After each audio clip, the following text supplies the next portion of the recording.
Good morning. Good morning. Do you know there actually were people here at 9 o'clock? I'd never been to the 9 o'clock service, or I don't come very often, so I'm happy to be with my people at 11. Yeah.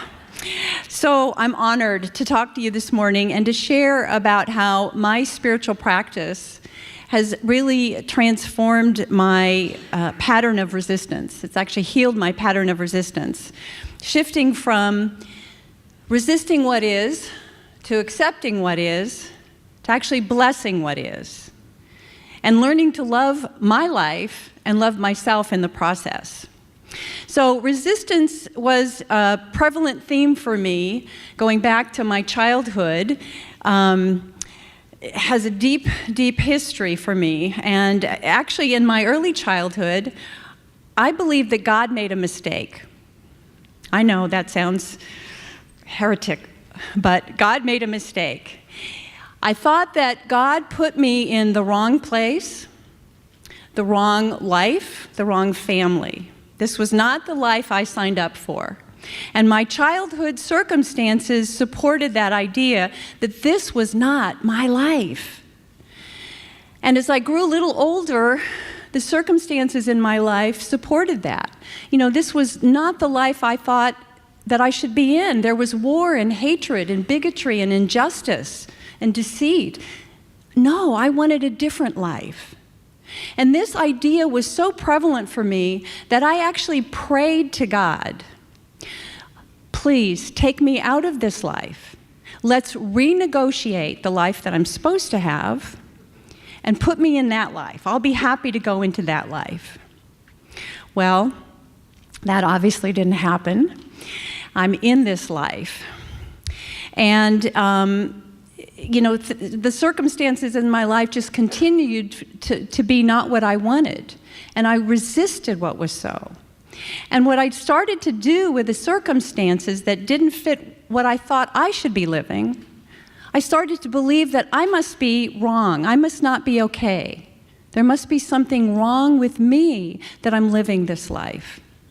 Now, I know that may sound a little morbid, but I suspect maybe one or two of you have had a similar pattern. Anybody willing to be healed? All right, praise God. Thank you. Well, despite the strength of my resistance to what was and my idea that I was not okay, fundamentally, there's always been this spark of life urging me forward. And I've always had a drive to know more of myself and know more of God. So I've tried very many things in my life in terms of spiritual practice and personal growth. I've been a practicing Buddhist for 15 years. I've studied science of mind for over 20 years. So I've done a lot of things. And through those different practices and studies, I was able to have moments of expanded consciousness and moments of, okay, life is okay, I am okay. But the real transformative shift occurred during Inward Journey, which is the class that Kathy Ann designed based on the teachings of Emma Curtis Hopkins. And it was in that class where my resistance to what is really reared its ugly head in a very explosive outburst. I was resisting some of Emma's Christian language. And I really had this big outburst of resistance in the class. And frankly, it scared me at the time with its intensity, and I was a little embarrassed that I was so resistant. But what happened is that the expression of that in its full intensity caused that resistance to start to lose its power. And so that resistance, I started to see how pervasive that had been in my life. But it started to lose its power. And further in the class, in the Inward Journey class, we were working with Emma's 12 practices and the idea of denying our false beliefs that are in the way of our good. And we were asked to find that core false belief. And mine came to me like a sucker punch to the solar plexus. And it was that I am fundamentally flawed. And that was such an impact because I realized that's how I'd been living my life. So of course I was resisting what was so, because I was looking for evidence of how I was fundamentally flawed. As a result, though, of working on that denial practice related to that core belief, I have what is now my daily practice, and that is, I deny that I am flawed in any way. I am as God created me, Candace, whole, perfect, and complete, exactly as I am. Yes, exactly. Even with my crankiness, even with my bossiness, even with my impatience that I can exhibit, I am as God created me. And that has been such a huge relief to know that I am fundamentally okay. More than that, I'm perfect. And I started to see that everything in my life really had happened for me, for my benefit, for my ultimate good.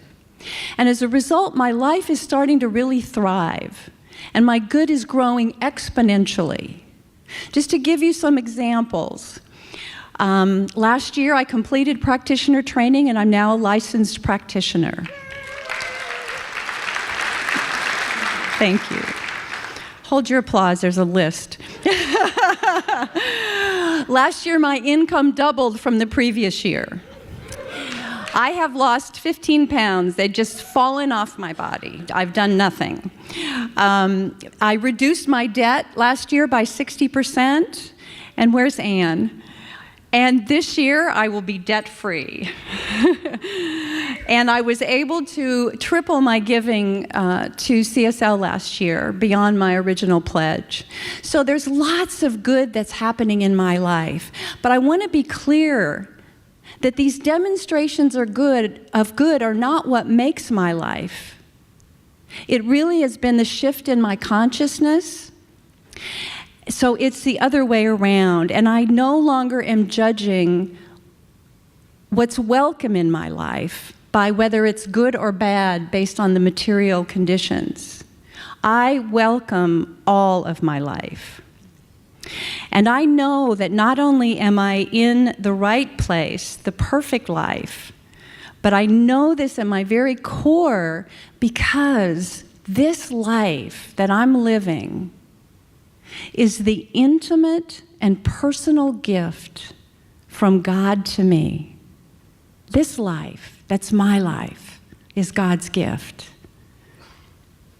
And so I'd like to close with my version of Emma's 12th lesson, which is the crown of glory.